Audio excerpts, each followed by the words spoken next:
Boa noite a todos e todas, que a graça do nosso Senhor Jesus Cristo continue conosco. Amém? Amém. Para você que nos visita nessa noite, seja muito bem-vindo, muito bem-vinda. Você que nos acompanha pela internet, enquanto você abre a sua Bíblia ou acesse em Hebreus capítulo 12, eu quero agradecer a equipe que trabalhou ontem no encontro da melhor idade. Parece que foi um super bom encontro. Ouvi muitas boas coisas sobre esse encontro. Que Deus continue abençoando esse ministério e a todas as pessoas que o compõem.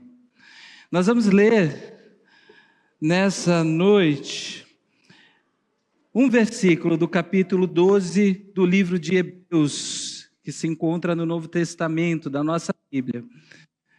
Hebreus capítulo 12, verso 14, somente um verso eu gostaria de compartilhar com vocês nessa noite, que diz assim: esforcem-se para viver em paz com todos e para serem santos.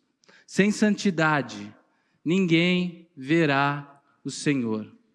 Em outras versões, sigam a paz com todos e a santificação, sem a qual ninguém verá a Deus. Vamos orar?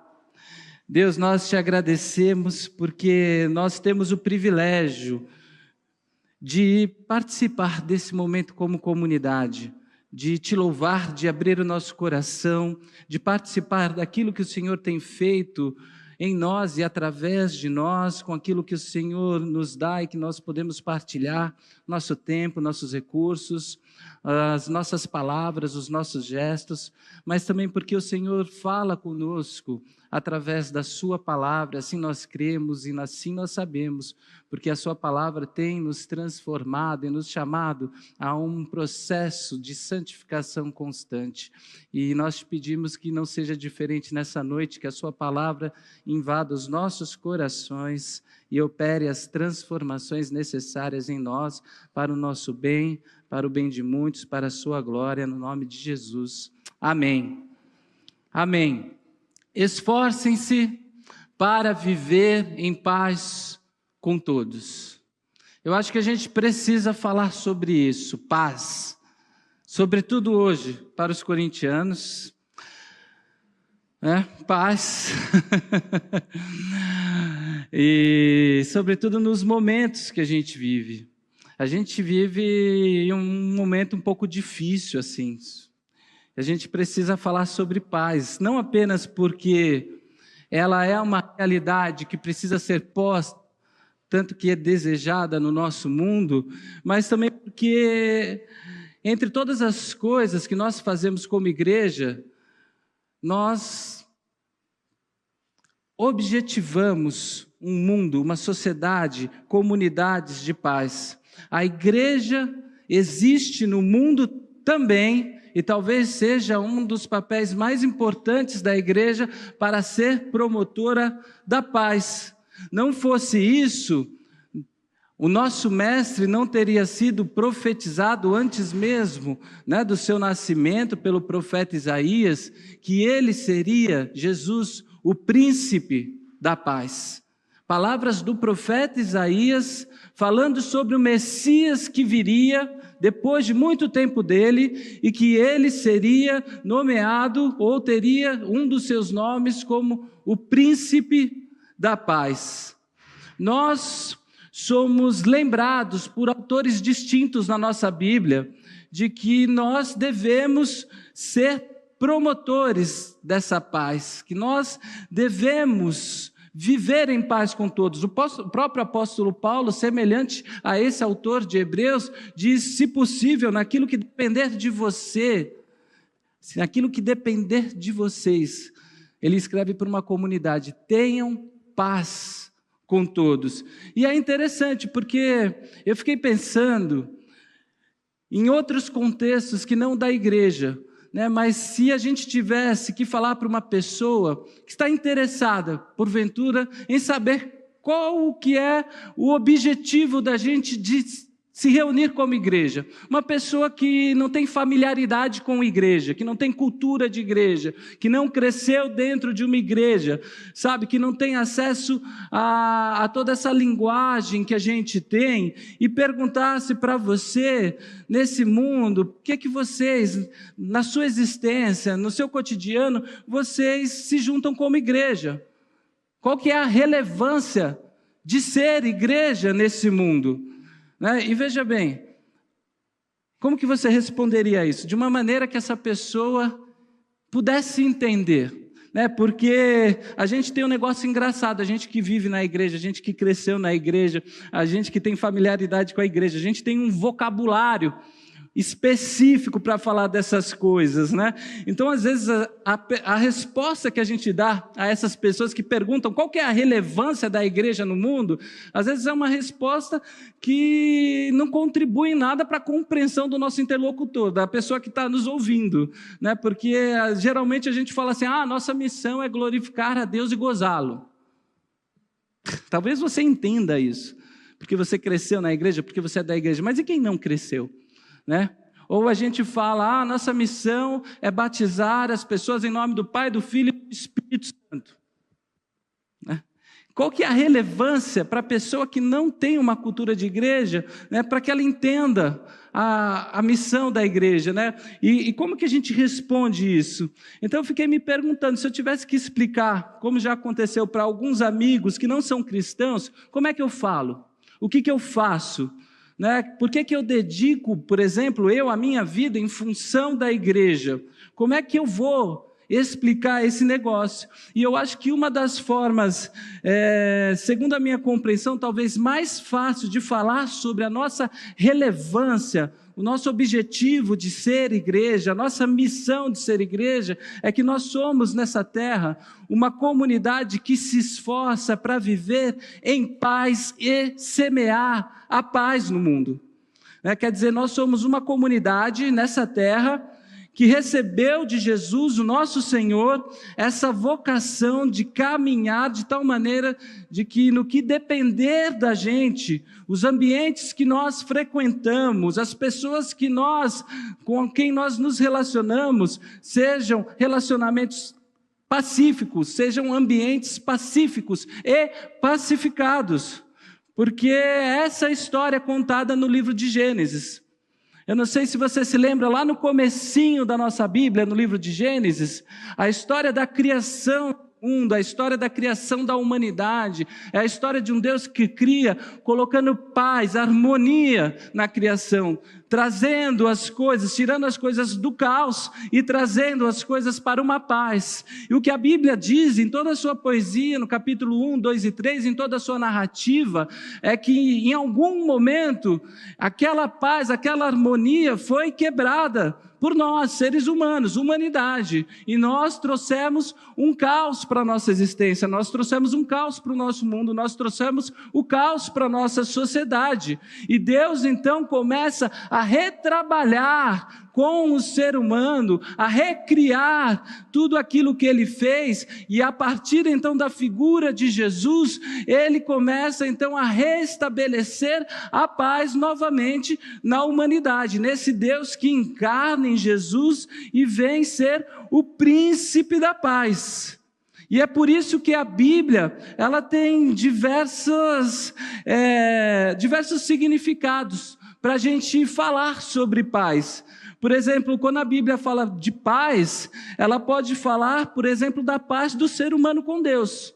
Jesus veio nos reconciliar com Deus. Nós nos colocamos numa postura de alienação. É isso que o capítulo 3 de Gênesis, que nós conhecemos como a queda, como o pecado de Adão e Eva, narra que nós nos distanciamos da vontade de Deus, nós nos alienamos daquilo que Deus gostaria que nós fôssemos, ou como nós vivêssemos para o mundo, ou nesse mundo para Deus, e então nós somos agora reconciliados em Jesus, tendo paz na nossa relação com Deus, que estava caótica, caótica. O apóstolo Paulo diz em Romanos 5 que nós somos justificados pela fé em Jesus, e lá nessa justificação nós temos então paz com Deus. Mas um outro sentido, um outro significado para a paz que a Bíblia nos dá é justamente de uma harmonia interior. Quando nós cantamos, por exemplo, nos teus braços é o meu descanso, quando eu passar pelo vale, eu acharei o conforto nas tuas mãos, é um tipo de paz que nós podemos receber pelo sopro de Deus, pelo Espírito Santo, que Jesus nos entregou. Isso foi dito por Jesus. Jesus disse lá em João 14, verso 27, aos seus discípulos: deixo-lhes a minha paz eu lhes dou. Eu não dou como o mundo dá. Não se perturbem os seus corações, nem tenham medo. O que Jesus está dizendo para os seus discípulos naquele momento é tipo: fiquem em paz interior. Essas são as palavras de um homem que está naquele momento caminhando para a morte, caminhando para a cruz. Um homem que sabe que vai ser torturado, mas que dá aos seus companheiros que estão ansiosos, talvez angustiados, agoniados com aquilo que irá acontecer, paz que vem dele.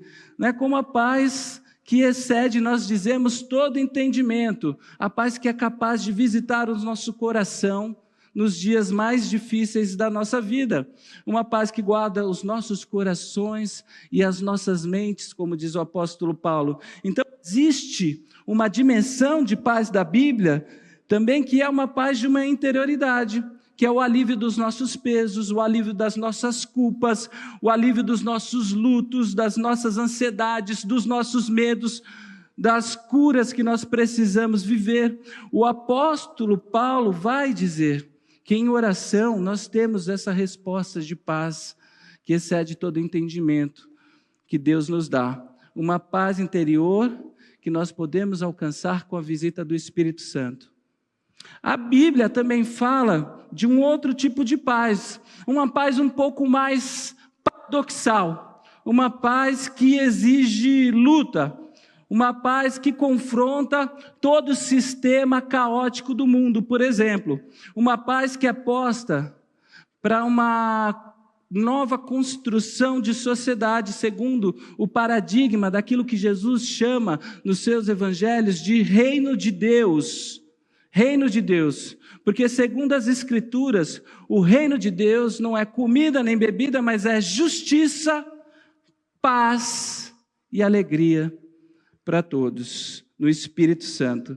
E nesse sentido, então, vejam, a paz não é somente um estado de espírito, a paz não é somente uma relação com Deus que foi restaurada, mas a paz é muito mais abrangente do que aquilo que a gente poderia sentir na nossa individualidade. Jesus mesmo, ele diz em Mateus 10, e aqui é um paradoxo, porque ele diz aos judeus: eu não vim trazer a paz, mas a guerra, a divisão e a espada. O que Jesus está dizendo? Ele não é contra a paz, ele está dizendo só que batalhas precisam ser travadas, porque aquele povo, naquele momento, estava esperando um Messias somente para eles, somente para aquela comunidade judaica, e Jesus falou: olha, eu vim separar vocês dessa ideia, e isso vai gerar conflito em vocês, mas para que vocês entendam que no reino de Deus, a paz que eu vim trazer é para todo mundo. Ela é muito mais abrangente do que somente para uma comunidade. Então Jesus, ele não aceita um tipo de paz que se fecha no ser humano em uma consciência de que a paz que vem de Deus é somente para um tipo de povo, é somente para um tipo de ser humano, é somente para uma comunidade.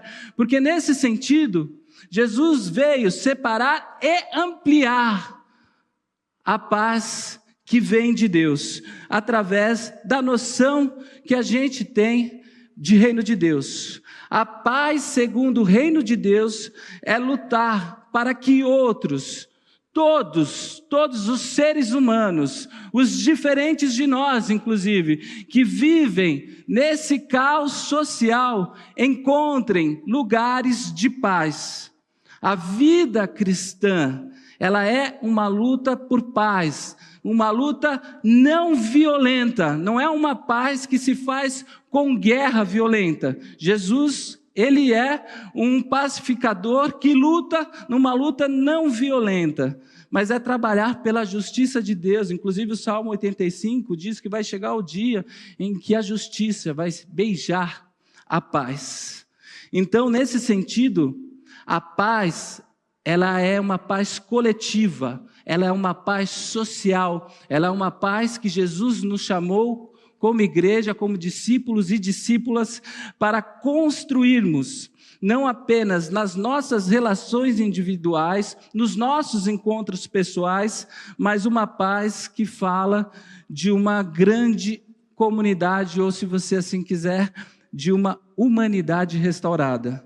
Então a igreja, nesse sentido, ela é responsável por promover também esse tipo de paz. Por quê? Porque como nós poderíamos ser seguidoras de Jesus e viver em paz no nosso coração e viver tranquilamente, às vezes sentados no nosso sofá, ouvindo as notícias que crianças estão sendo bombardeadas na Palestina? Ouvir as notícias que crianças estão sendo violentadas dentro de casa, que mulheres, na sua intimidade, não estão sendo respeitadas e sofrem violências, que nós classificamos pessoas pela sua classe social, pela sua etnia, ou por qualquer tipo de outra coisa. Como é que nós viveríamos em paz diante desse discurso caótico que separa pessoas, que violenta pessoas, que humilha dignidades? Como é que nós viveríamos em paz? Em qualquer outra imagem desse discurso de caos que você queira colocar aqui e acrescentar com o meu, mas como é que eu posso viver em paz sem me importar com essa paz que precisa ser construída, sendo eu, seguidor de Jesus, que me chamou para um novo tipo de sociedade chamado Reino de Deus? Então, nesse sentido, a igreja é chamada para lutar, não violentamente, para estabelecer a paz. A igreja é a construção de lugares seguros de acolhimento, de lugares de resgate de vida, de dignidade humana. A igreja é chamada a construção de lugares de oportunidade de conhecimento, por exemplo, como a ASEB faz para adultos que não tiveram na sua infância e na sua juventude a oportunidade de se letrarem. A igreja é lugar de reconhecimento para pessoas com deficiência que a sociedade marginalizou. A igreja é lugar de encontro de jovens que poderiam estar fazendo qualquer outra coisa da vida, inclusive se envolvendo com drogas, porque muitos se envolvem, mas que pode promover encontros esportivos como a SEB tem feito, no Manobras que Transformam, como a capoeira tem feito. A igreja é justamente esse lugar onde nós podemos oferecer para a sociedade aquilo que as pessoas esquecidas, elas não recebem, porque justamente foram abandonadas, porque foram subjugadas. A igreja é esse lugar de justiça que aponta para a paz. Entende? E é por isso que nós estamos construindo um prédio. Vocês ouviram Bira falando aqui.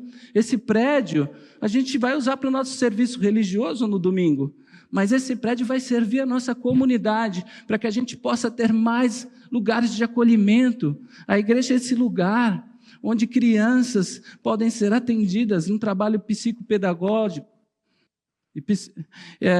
porque não tem conversa em casa. A igreja é esse lugar onde a gente pode, de fato, oferecer um sinal de uma sociedade segura.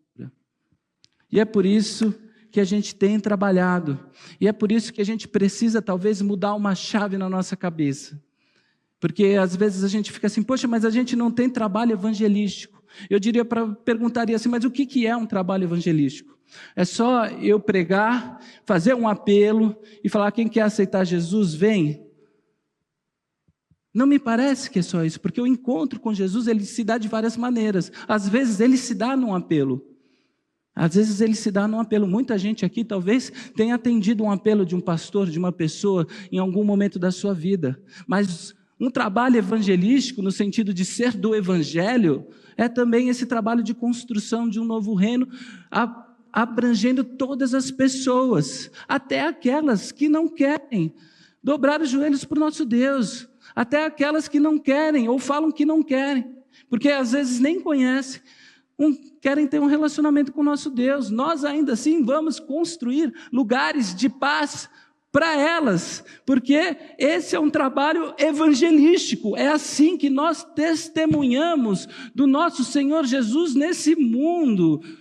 E talvez um dia as pessoas olhem esse trabalho, como o ID tem feito, para as pessoas que talvez recebam um abraço, recebam comida, recebam carinho, mas Deus está tudo bem, né? Às vezes é isso, e virão as costas, mas a gente vai continuar levando esse evangelho dessa maneira, com gestos e com palavras e afetos, porque nós precisamos criar lugares seguros. E essa é uma pregação do evangelho, esse é um trabalho evangelístico, isso é missão.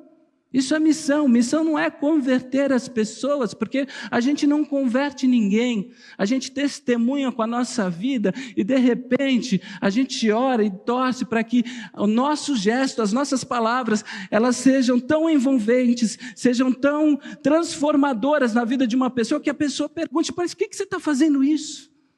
E a gente aponta para Jesus, e Jesus faz o trabalho, entende? Mas aí tem um outro sentido também para a paz na Bíblia. E é o sentido do texto que nós lemos aqui, e que o autor escreve para uma comunidade de hebreus convertidos, e que diz assim: se nós queremos promover a paz, nós precisamos nos esforçar para vivermos em paz com todos. Se nós somos chamados para sermos referência de paz, se nós formos restaurados no nosso relacionamento e pacificados com Deus, se nós recebemos do Espírito Santo uma paz interior que excede todo entendimento, independentemente das circunstâncias que nos afetam exteriormente, se nós somos chamados para construir isso que Jesus chamou de reino de Deus, lugares seguros de paz para as pessoas, parece que o autor está dizendo, mas vocês precisam também fazer uma coisa: se esforçarem para viver em paz com todos. E eu tenho dito isso aqui como igreja, de nada adianta nós nos reunirmos, fazermos todos os eventos que nós fazemos para abençoar pessoas, construir lugares de paz, construir um prédio, se nós, depois do evento, nós estivermos guerreando entre nós. Se nós não conseguirmos estabelecer a paz nos nossos próprios relacionamentos. E é por isso que o autor está escrevendo: esforcem-se para uma comunidade cristã, esforcem-se para viver em paz com todos. Nós precisamos, além dessa paz com Deus que nós alcançamos, nós precisamos viver, criar ambientes de paz entre nós, irmãos e irmãs também. Nós precisamos viver em ambientes de paz. Ninguém aqui em sã consciência, eu acho, né, que vai falar assim, hoje eu não quero paz, hoje eu vou guerrear com todo mundo, né? Até parece que tem, né? Porque às vezes você sai de casa assim, fala, hoje eu acordei com o pé direito, o passarinho está cantando, bonito, né? É um roxinol, não é uma maritaca gritando no ouvido. E você sai assim, você encontra com uma pessoa no trabalho, no caminho, não sei, na escola, e você fala, nossa, parece que essa pessoa veio para ter guerra, ela quer guerra, né? Às vezes é o cônjuge, né? Mas às vezes a gente, para não jogar na conta do outro, às vezes a gente faz isso, né? A gente acorda de um jeito assim, e quem é nosso próximo, mais próximo, já sabe, né? E a gente já fala assim, hoje eu não estou bem. Eu falo que eu já desenvolvi uma sabedoria com a Fê. Porque eu tenho esses dias assim, que se tocar em mim eu faço guerra. E a gente tem esses dias, então a gente desenvolveu uma sabedoria assim, que só pelo rosto, pelo gesto, pela resposta do bom dia, né? Se fez o café direito, se fez de outro jeito, a gente já pergunta, você não está bem hoje? A gente fala, não estou bem, então se afasta, vai buscar a paz em outro lugar que hoje não vai achar em mim. Então a gente tem isso, né? Para não jogar na conta do outro, mas assim, esse viver em paz, independentemente da gente ter esses dias, de encontrar pessoas nesses dias, viver em paz é um desejo mais primitivo da humanidade, né? Não no sentido bestial, mas no sentido de que nosso desejo é viver bem, é estar e frequentar lugares em que nós nos sentimos bem, não é verdade? Então eu acho que é isso que o autor da carta está dizendo. Ele olha para os cristãos no primeiro século, numa sociedade totalmente desafiadora, como a nossa também é, e ele diz assim, esforcem-se para viver em paz com todos. No que depender de vocês, o Paulo fala, busquem a paz. Busquem a paz. Isso requer muito esforço, como diz o nosso autor, né? Isso não é feito de maneira automática. E eu poderia elencar diversas razões porque isso requer esforço. Mas eu queria falar sobre uma delas nessa noite, justamente que é uma que nós todos já conhecemos e que eu tenho insistido regularmente em falar. Esse esforço existe, ou é exigido de nós, porque nós somos diferentes uns dos outros. Todos nós somos diferentes uns dos outros, na forma como pensamos, nos gostos que nós temos, do jeito como fomos criados. Então é desafio viver em paz, porque naturalmente a nossa relação com aquele que é diferente de nós, né, nos coloca em posturas imbativas, posturas defensivas. Se a gente está diante de alguém que é diferente, que pensa diferente, a gente acha já que precisa se defender. Se a gente está diante de um diferente, a gente acha já que em algumas circunstâncias, ou em muitas circunstâncias, a gente precisa atacar, a gente precisa mostrar, a gente precisa dominar, a gente precisa se antecipar, e a gente acaba recebendo, ou assumindo nas nossas relações, uma posição muito tensa, sabe? Uma corda muito esticada que pode estourar. A gente está vivendo um pouco assim. E eu acho, é achismo meu, né? Mas que se a gente ficar o tempo todo tenso, a gente não vai crescer como comunidade, como família, onde quer que a gente esteja, porque não há outra forma da gente crescer se não se esforçando para a gente viver em paz, sobretudo com quem pensa diferente da gente. Eu acho muito engraçado assim, que às vezes as pessoas rotulam, né, aquele que é diferente. Então, por exemplo, o pastor, ou ele é liberal ou ele é conservador. Então, às vezes eu assumo essa posição para as pessoas, né? Falo, eu sei que você segue tal pastor, que você tem um pensamento mais liberal, que você é mais conservador, e eu respondo, eu sou muito conservador para ser liberal, e muito liberal para ser conservador. Quer dizer, não estou nesse estereótipo, né? Você pensa que me conhece, mas você me estereotipou somente porque eu sou diferente de você. Talvez a interpretação bíblica que você tenha, que você recebeu, que você nutra, que você trabalha, não seja totalmente a mesma que a minha, mas a gente pode dialogar, a gente pode ver os pontos comuns, sem precisar estereotipar um ou outro, mas a gente se coloca nessa posição de, olha, então eu estou me afastando, então não é para mim, sabe? Eu acho engraçado, né? E o autor diz, esforcem-se para viver em paz. Para viver em paz. O mundo está tão tensionado nessas diferenças, né? Quer dizer, eu acho que se a igreja de Jesus se esforçar minimamente, para ser promotora da paz, eu acho que a gente já vai provocar uma revolução bendita, né? Eu fico pensando assim, nesse negócio que tem hoje de suprimir o diferente, etc., e de repente as pessoas poderiam entrar aqui na igreja e ver que a gente é diferente, que a gente vota mesmo ou no Bolsonaro, ou no Lula, ou no Nunes, ou no Boulos, ou, quer dizer, a gente não precisa votar em todo mundo igual, a gente não precisa ser igual, a nossa teologia não precisa ser extremamente igual, a não ser naquilo que nos é básico e basilar da fé, mas que poderiam falar, nossa, mas vocês são tão diferentes, você vota no Boulos, você vota no Nunes, vocês vivem juntos? A gente fala, não, a gente vive junto, e vocês estão promovendo a paz no mundo juntos? Sim, a gente está promovendo a paz no mundo juntos. Nossa, mas como é isso? Né? Eu acho que a gente já faria uma revolução só se a gente conseguir viver de maneira civilizada, se as pessoas se impactarem, né, com essa experiência que a gente é chamado a viver. Esforcem-se para viver em paz com todos, né? Quer dizer, você já vai você já vai provocar uma revolução inimaginável na cabeça e no coração das pessoas, porque é disso que a gente precisa de hoje, de paz. A gente está vivendo um tempo muito esquisito, assim, por loucuras, gente.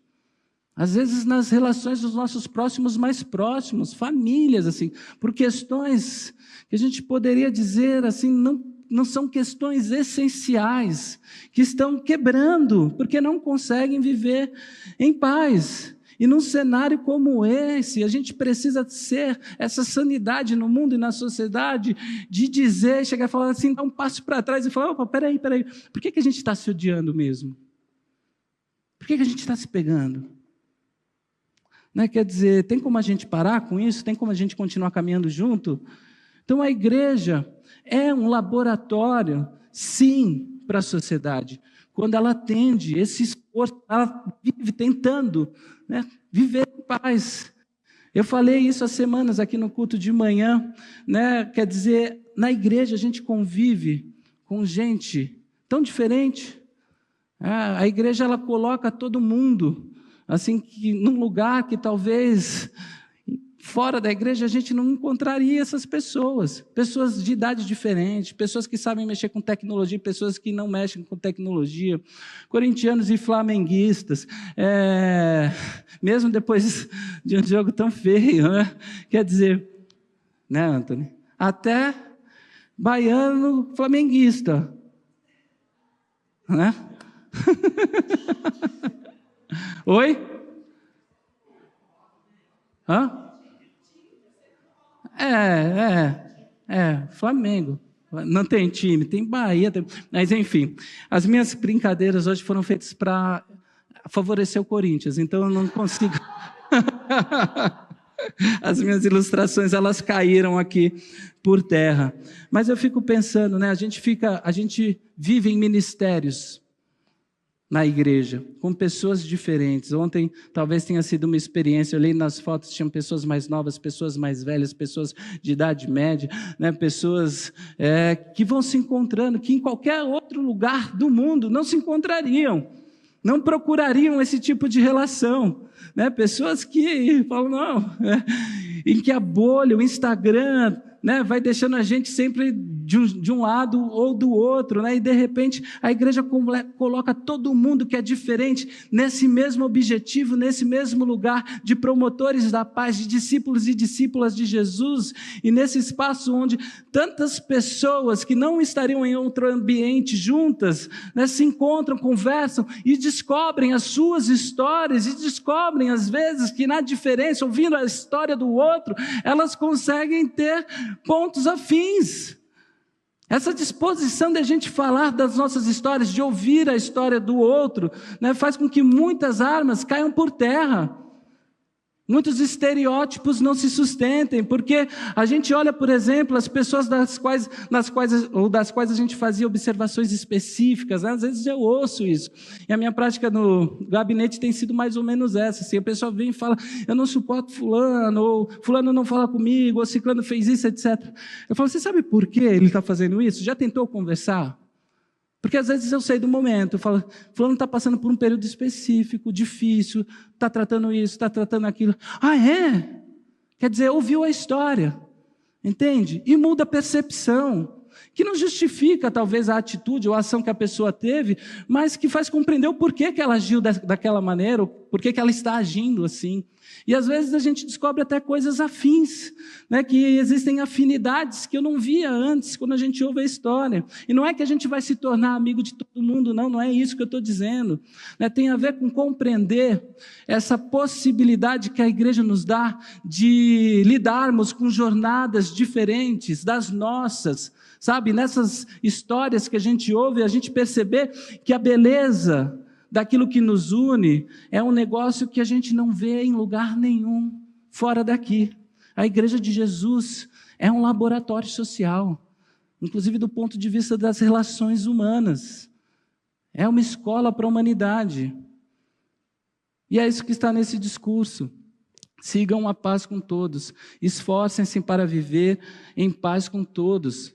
Essa é uma palavra pastoral para você e para mim nessa noite. Quando você estiver nessa comunidade, tentando promover a paz através do dom que Deus te deu, né? Promova a paz na sua relação, se esforce para ter paz. Quando você estiver na mesa da sua casa, na sua família, leve paz. Quer dizer, se um discurso vai gerar a antítese da paz, pense bem se ele precisa ser dito naquele momento. Porque às vezes a gente está aprendendo também a falar dos nossos sentimentos, a importância de a gente não guardar para a gente. Mas nem todo momento e nem todo jeito é propício para ser falado, para ser dito. Quer dizer, pense se vai contribuir ou se não vai contribuir, se pode ser dito em outro momento.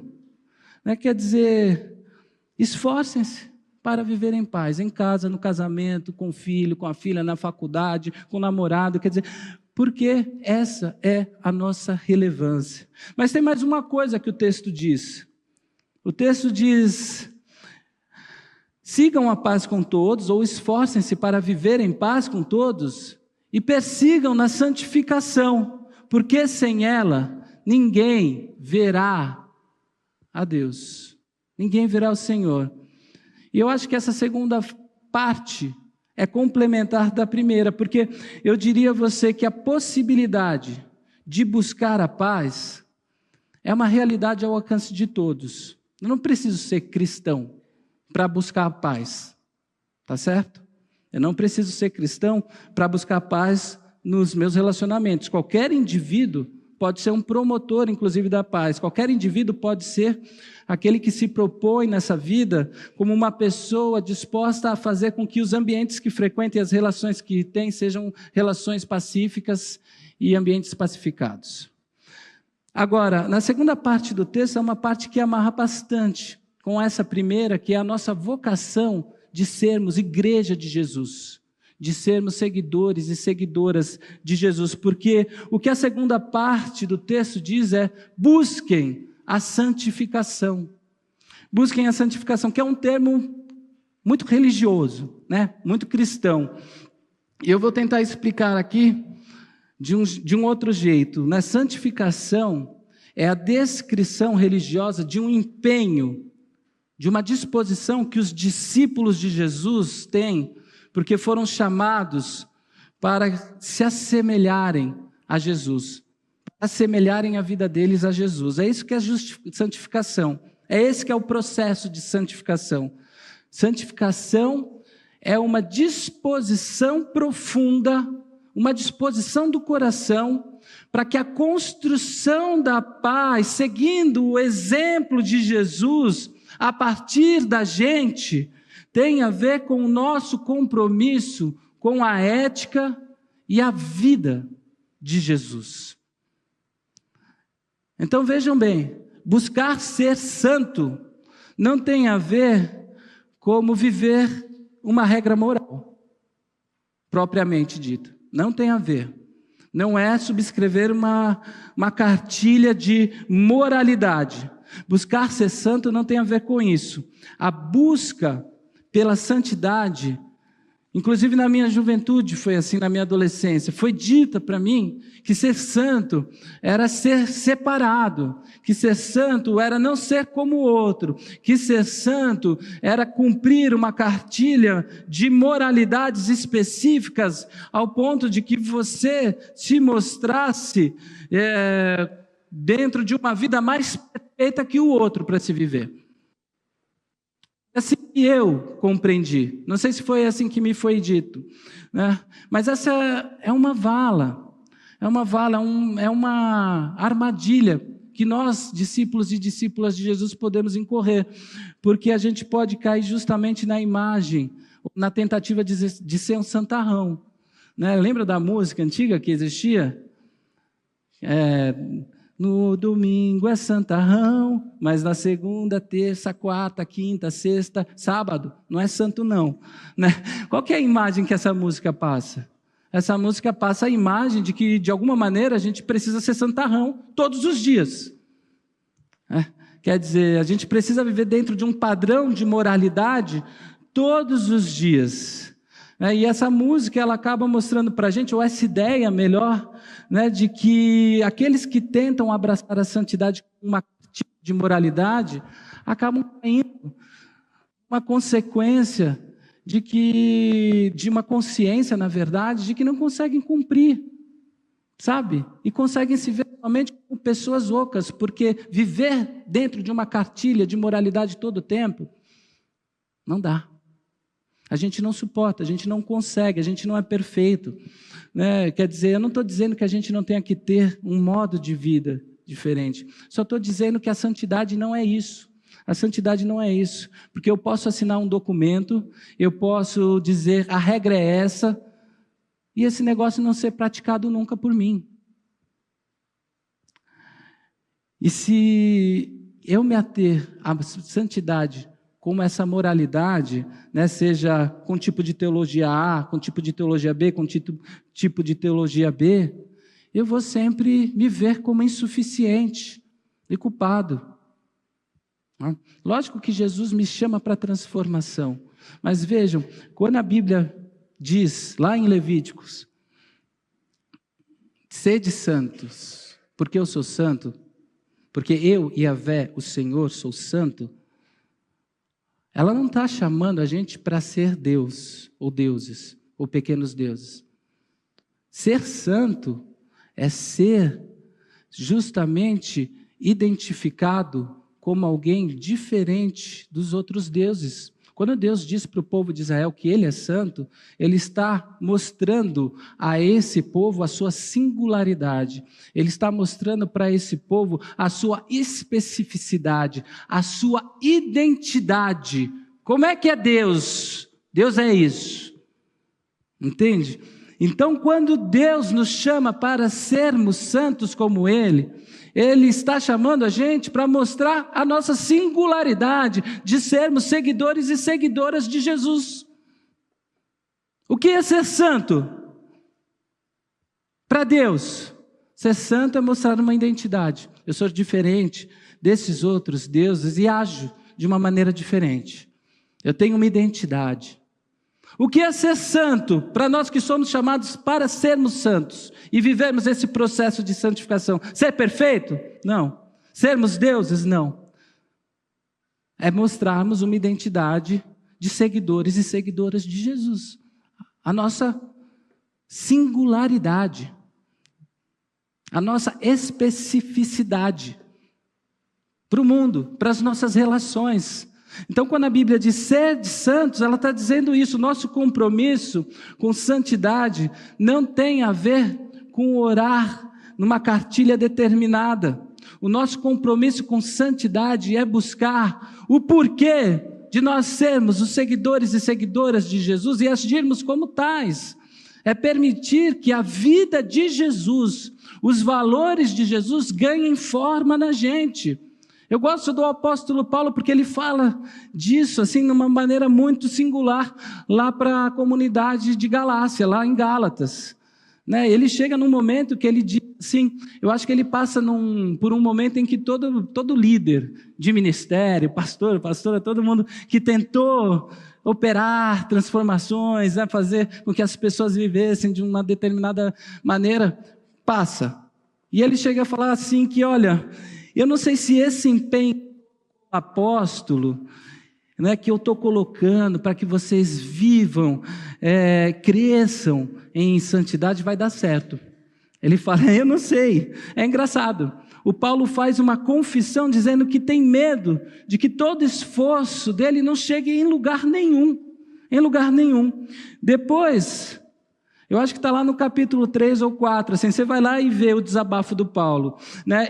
E no final da sessão, na mesma sessão, ele diz assim, mas eu não vou desistir de trabalhar por vocês, e eu vou sentir, inclusive, dores de parto, até que Cristo seja formado dentro de vocês, o Paulo diz, para a comunidade de Galácia. É interessante, porque o Paulo, ele reconhece o desafio de nós nos esforçarmos para uma vida santa, mas ele acredita que esse empenho é necessário, ele reconhece o desafio, mas o esforço, o empenho é necessário. Ele diz, eu não vou desistir de caminhar com vocês, até que vocês cheguem nesse lugar, que é um lugar que eu acho que a gente sempre vai estar em via de chegar, né?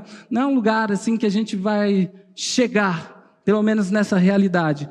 Nessa realidade a gente sempre vai estar como prédio, aqui em construção. Esse prédio vai chegar, mas a gente sempre vai estar em construção, sempre em via de, né? Quer dizer, com a consciência, porque eu não acho que ninguém vai chegar assim e dizer, Jesus, cheguei, não preciso mais da ceia, não preciso mais orar, não preciso mais das disciplinas espirituais, cheguei, estou nesse lugar. Não, é um processo. Mas o Paulo fala do desafio e fala da persistência, do esforço, até dores de parto, para que Cristo seja formado em nós. Então, acreditando que Cristo sempre vai ser formado na gente de alguma maneira, porque tem um negócio também que ele fala, nesse texto, o autor de Hebreus agora, sem a santificação, ninguém verá a Deus. E eu fiquei me perguntando de novo sobre esse trecho desse texto, porque o que a gente interpretou, o que eu aprendi é assim, André, seja santo, porque se você não for santo, você vai estar distante de Deus, entendeu? E você não vai conseguir ver a Deus.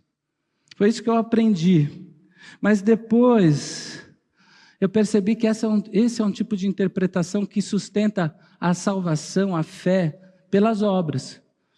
Porque é o que o texto está dizendo, se a gente interpretar dessa maneira, André, viva de um tal jeito, performe de um tal jeito, ou viva de um tal jeito, para que Deus possa se revelar a você. Porque se você não viver desse tal jeito, você nunca vai ver.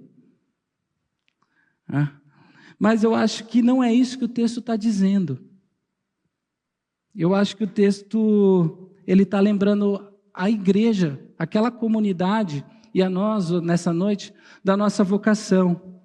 O que ele está dizendo é, André, a única forma das pessoas verem o Senhor é olharem para a sua vida, olharem na sua vida a singularidade de você ser um seguidor de Jesus. Entende? Então não é, seja santo, porque senão você não vai ver a Deus. Não, Deus é tão gracioso, eu acho, que Ele se revela a quem Ele quiser. Deus, eu não posso controlar a revelação dEle. Mas a questão é, André, se você quer que as pessoas vejam esse Deus de paz, que convocou você e outros para serem embaixadores de Deus no mundo, para serem a igreja do seu Filho Jesus, então viva uma vida com uma disposição profunda, isso é de coração, isto é, essa vida santa, esse processo de santificação que testemunha de maneira singular no mundo, que a sua vida está tentando ser muito parecida com a vida de Jesus, porque você está seguindo os passos dele.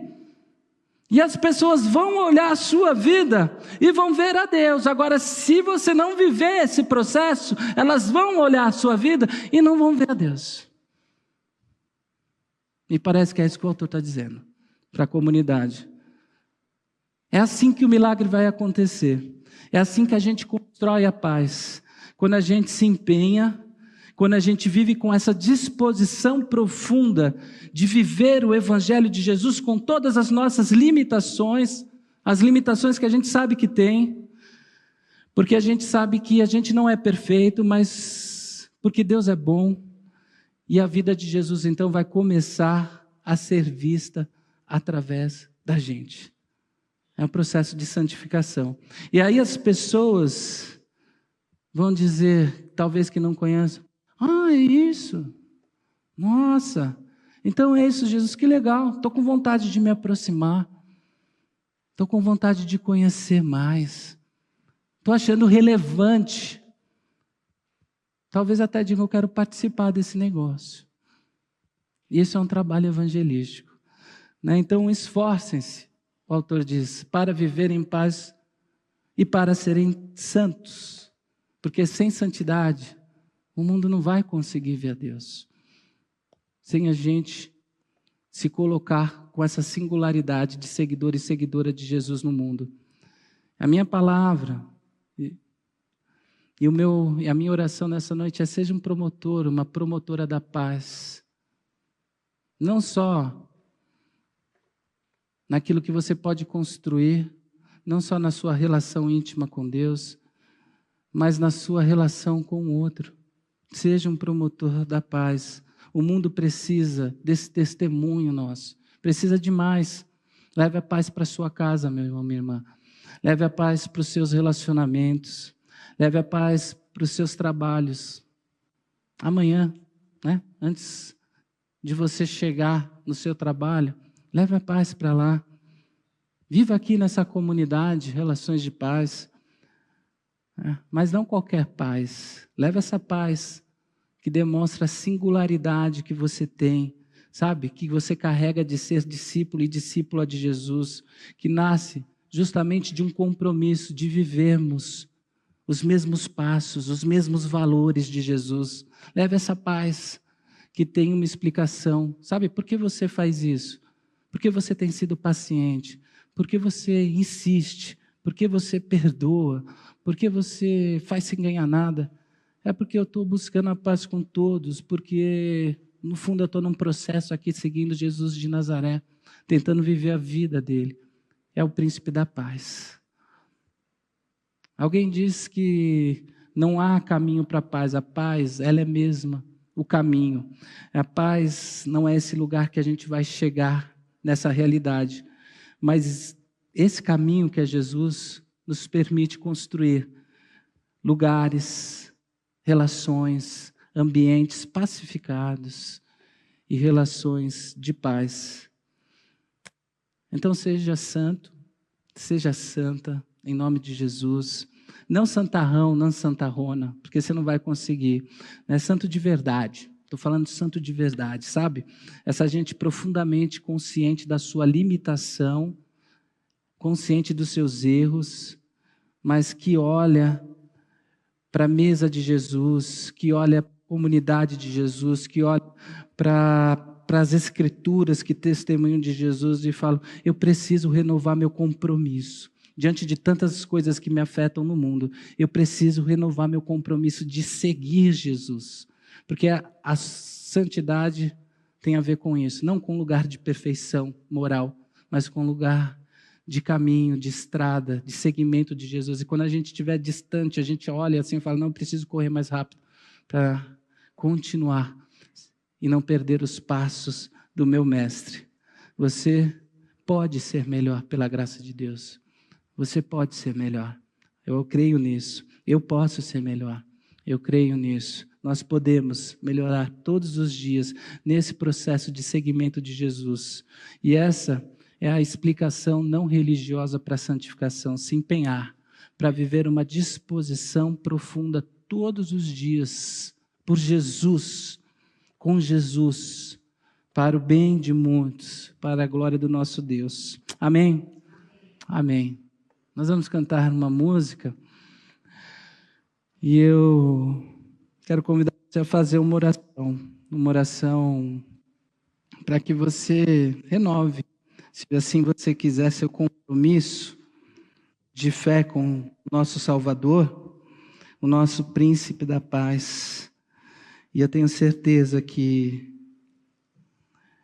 Ele vai te ouvir e vai, assim como nós vamos cantar, sim, derramar a sua paz, para que essa paz possa nos renovar e nos dar força para continuarmos no processo de santificação, promovendo e vivendo a paz. Amém?